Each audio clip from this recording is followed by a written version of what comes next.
آج کے زمانے میں یہ بات پورے زور سے کہی جاتی ہے کہ جب آپ نے راز بتا دیا تو پھر وہ راز نہیں رہا، اور واقعتاً آج ایسے ہی ہے، لیکن ماضی میں ایسا نہیں ہوتا تھا۔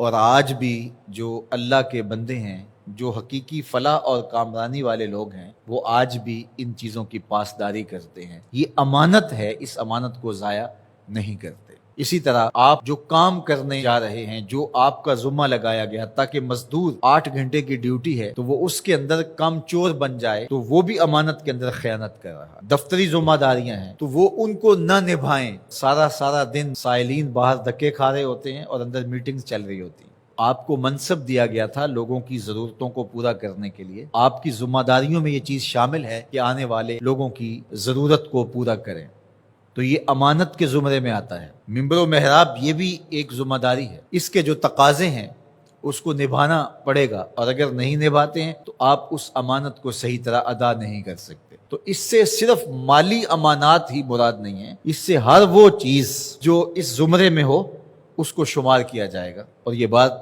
اچھی طرح ذہن میں رکھی جائے کہ امانتیں سپرد ہی ان کو کرنی چاہیے کہ جو امانتوں کو ادا کرنے کی اہلیت رکھتے ہیں۔ ان لوگوں کو معاملات سپرد کر دیے جائیں جو ان معاملات کو نبھانے کی اہلیت ہی نہیں رکھتے، تو پھر نتیجہ کیا ہوگا کہ وہ نبھانا چاہیں گے بھی تو نہیں نبھا سکیں گے۔ ایک تو ہیں ہی نا اہل، اور پھر اوپر سے خائن بھی ہوں، کم چور بھی ہوں، تو پھر کیا نتیجہ نکلے گا؟ لیکن اگر خائن اور کم چور نہ ہو، نا اہل ہوں، ڈرائیونگ سیٹ کے اوپر آپ اس کو بٹھا دیں جو ڈرائیونگ دی جانتا ہے اور وہ بہت مخلص ہے، تہجد گزار ہے، شب زندہ دار ہے، تو اس کی شب زندہ داریاں، اس کی تہجد گزاریاں، اس کا صائم الدہر ہونا، اس کا قائم اللیل ہونا، کیا گاڑی کو کھڈے میں گرنے سے بچا لے گا؟ تو وہاں بٹھانا اس کو چاہیے جو کہ اس منصب کے تقاضوں کو پورا کرنے کی اہلیت رکھتا ہو۔ جو اہلیت نہیں رکھتے ہیں ان کے ذمے آپ کوئی کام لگا دیں گے تو اس کا نتیجہ یہی ہوگا کہ وہ کام صحیح ہونے کی بجائے الٹا خراب ہوگا۔ اللہ کے محبوب علیہ السلام نے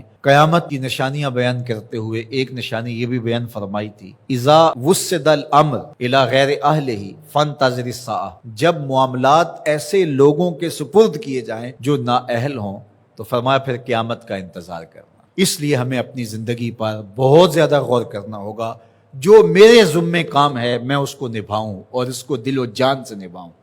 مجھے جو منصب دیا گیا ہے ممبر و محراب کا، میں اس کو پورا کروں۔ اگر آپ کے ذمے پھولوں کی ایک کیاری میں پانی لگانا ہے تو آپ وہ کام کرنے جا رہے ہیں جو آپ کر نہیں سکتے، اور آپ کہتے ہیں کہ نہیں میں ممبر پہ بیٹھ کے خطابت کروں گا، وہ تو آپ کا منصب ہی نہیں ہے۔ آپ کو جو کام دیا گیا ہے وہاں گوڈی میں کوتاہی نہیں ہونی چاہیے، وہاں وقت پہ پانی ملنے پہ کوتاہی نہیں ہونی چاہیے۔ ہر بندہ جو اس کا منصب اور اس کا جو دائرہ کار ہے، جب اس میں کام کرنے لگ جائے گا تو نتیجہ کیوں پیدا نہیں ہوگا؟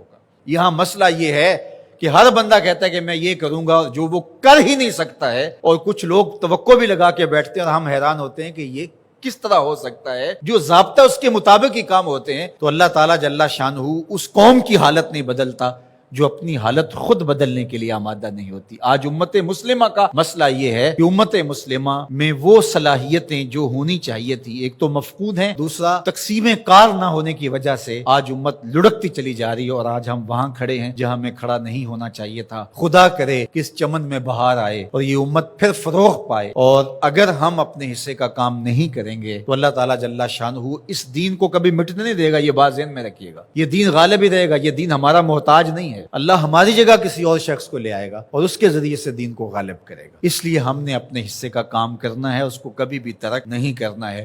تو بات امانت کی چلی، تو امانت صرف مال کی نہیں ہوتی۔ آپ کے پاس کوئی گٹھڑی رکھ گیا، آپ کے پاس جو ہے وہ کوئی پیسہ روپیہ رکھ دیا تو وہی امانت نہیں ہوتی۔ آپ کی صلاحیتیں بھی امانت ہیں، اور آپ کا منصب بھی امانت ہے۔